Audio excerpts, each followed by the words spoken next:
குழி தோண்டி புதைக்கப்படும் கொலை வழக்குகள், இதுவரை வெளிவராத அதிர்ச்சி காரணங்கள்.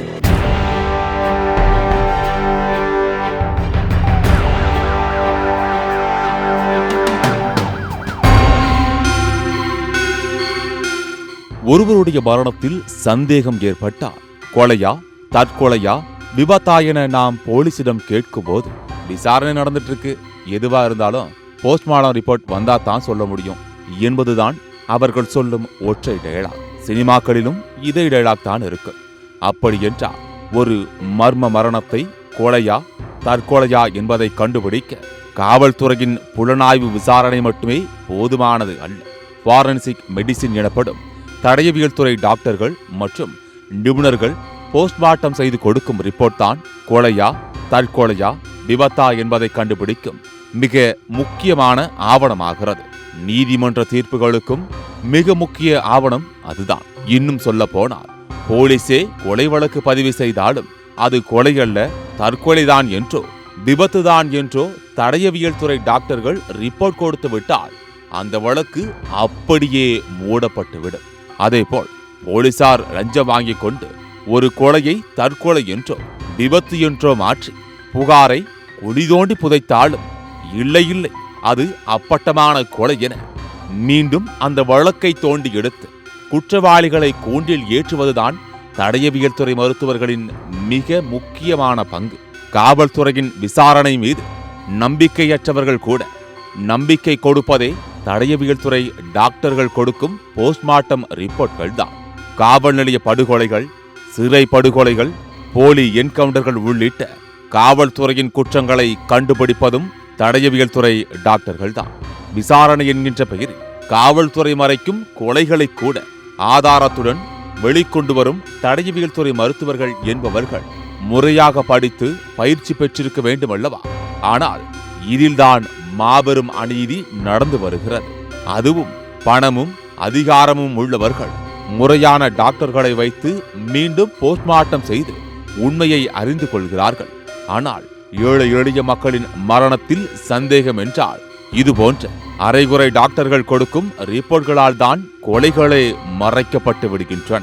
அரைகுறை தடயவியல் மருத்துவர்கள் உருவாவது எப்படி? ஃபோரன்சிக் டிபார்ட்மெண்ட்லேயே எம்பிபிஎஸ் டாக்டர்ஸும் போஸ்ட் பண்ணிடுறாங்க, ஏன்னா பற்றாக்குறையினால். அந்த மாதிரி எம்பிபிஎஸ் டாக்டர்கிட்ட ஒரு கேஸு சென்சிட்டிவாகவோ நான் சென்சிட்டிவாக ஆகுறது கேஸ் பண்ண ஆரம்பித்த பிறகு தான் சில டைமில் தெரியும். அந்த மாதிரி டைமில் எம்பிபிஎஸ் டாக்டர் பண்ணாருன்னா தண்ணிக்குள்ளே இருந்ததுன்னா அது ட்ரௌனிங் தான் அவர் நினச்சிப்பார், தூக்கில் தொங்கினாருன்னா அது ஹேங்கிங் தான் நினச்சிப்பார், ரயில்வே ட்ராக்கில் பாடி கிடந்துன்னா அது ரயில்வே ஆக்சிடென்ட்டு தான் நினச்சிப்பார் சாதாரணமாக. ஆனால் அந்த முறையிலேயே அவர் ரிப்போர்ட் எழுதுறதுக்கு வாய்ப்பு உண்டு. அதாவது அரசு மருத்துவமனைகளில் மட்டுமே போஸ்ட்மார்டம் எனப்படும் பிணக்கூராய்வுகள் செய்யப்படுகின்றன.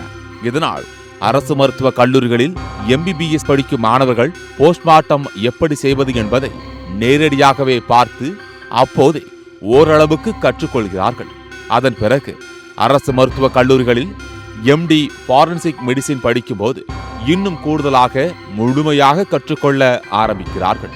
ஆனால் தனியார் மருத்துவ கல்லூரிகளில் எம்பிபிஎஸ் படிக்கும் மருத்துவர்கள் போஸ்ட்மார்ட்டம் தொடர்பாக பாட புத்தகங்களில் தேரியாக படிப்பார்களே தவிர போஸ்ட்மார்ட்டம் எப்படி செய்யப்படுகிறது, கொலையா, தற்கொலையா, விபத்தா என்பதை எப்படி கண்டுபிடிப்பது, அதை எப்படி ஆவணப்படுத்துவது என்பதையெல்லாம் நேரடியாக இனக்கூராய்வு செய்து, அதாவது பிராக்டிக்கலாக கற்றுக்கொள்வதில்லை.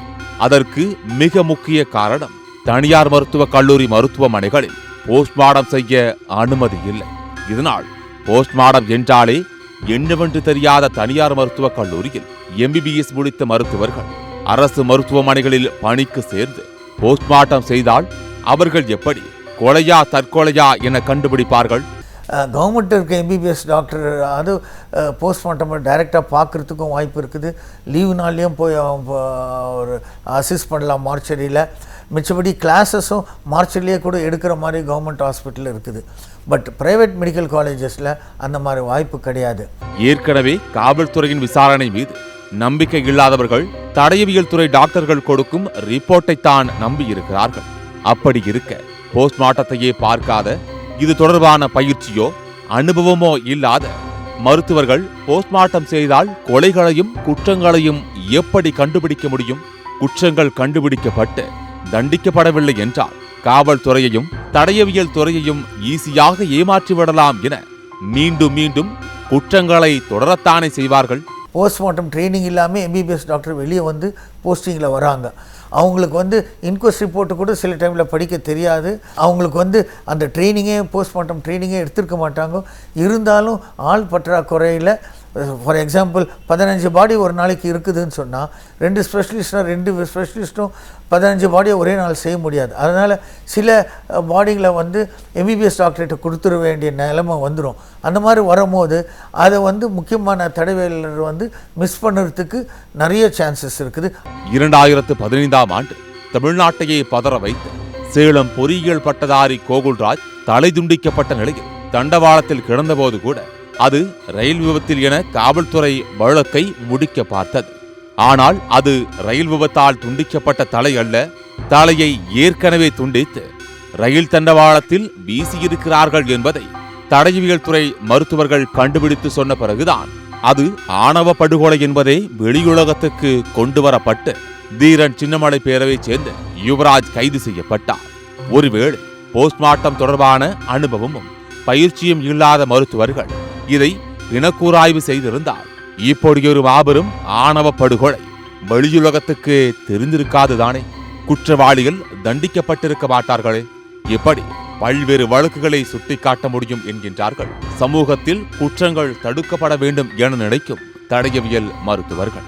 கோகுல்ராஜ் கேஸ்ன்ற ஒரு வழக்கில் அந்த பாடியை வந்து தலை துண்டிட்டு ரயில்வே ட்ராக்கில் போட்டுட்டு அது மல்டிபிள் இன்ஜுரிஸும் இருந்தது.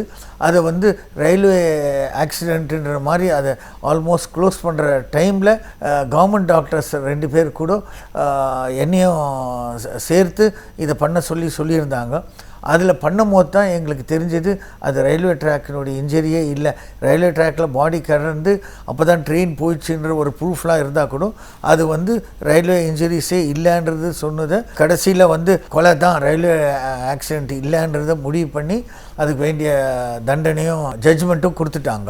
அரசு மருத்துவமனைகளில் ஒரு பயிற்சிக்கு 5000 ரூபாய் கட்டணம் செலுத்தி பிணக்கூராய்வு பயிற்சியை எடுத்துக் கொள்ளலாம் என அறிவிப்புகள் இருந்தும் ஒரு சில தனியார் மருத்துவக் கல்லூரி மருத்துவமனைகளை தவிர பெரும்பாலான தனியார் மருத்துவக் கல்லூரி மாணவர்கள் அரசு மருத்துவக் கல்லூரி மருத்துவமனைக்கு வந்து போஸ்ட்மார்ட்டம் பயிற்சியை எடுத்துக் கொள்வதில்லை என்ற பகீர் குற்றச்சாட்டும் எழுந்துள்ளது.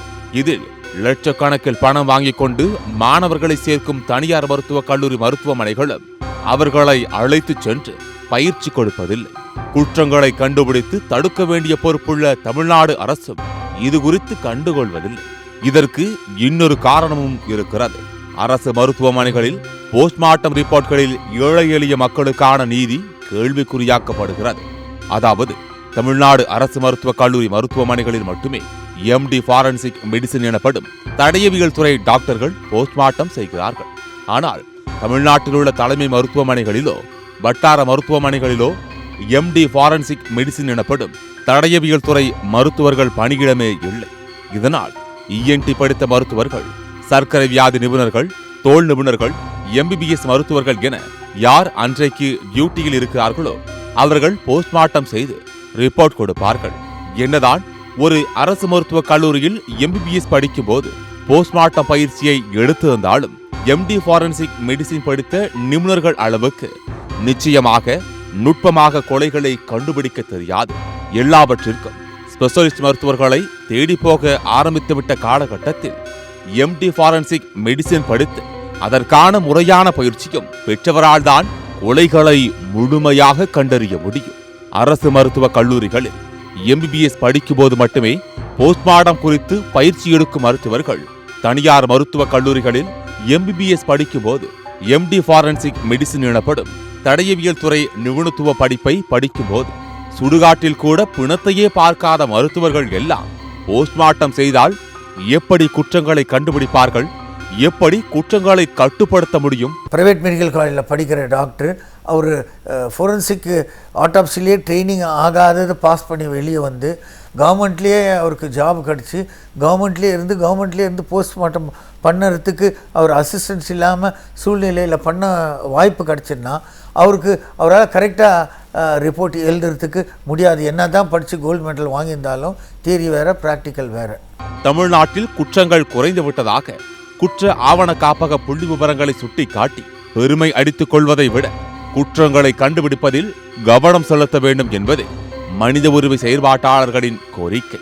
குற்றங்களை கண்டுபிடித்தால்தானே குற்ற ஆவண காப்பக ரெக்கார்டுகளில் குற்றங்களின் எண்ணிக்கை சேரும். குற்றங்களையே கண்டுபிடிக்காமல் குற்றங்கள் குறைந்துவிட்டன என்று தமிழ்நாடு அரசு கூறுவதை எப்படி ஏற்றுக்கொள்ள முடியும்? குற்றப்புலனாய்வு செய்ய காவல்துறையினருக்கும் முறையான பயிற்சிகள் அளிக்க வேண்டும். தரமான தடயவியல் மருத்துவர்களையும் உருவாக்க வேண்டும் என்பதே மனித உரிமை செயற்பாட்டாளர்களின் கோரிக்கை. சத்தியம் புலன் விசாரணை செய்திகளுக்காக மனோ சௌந்தர்.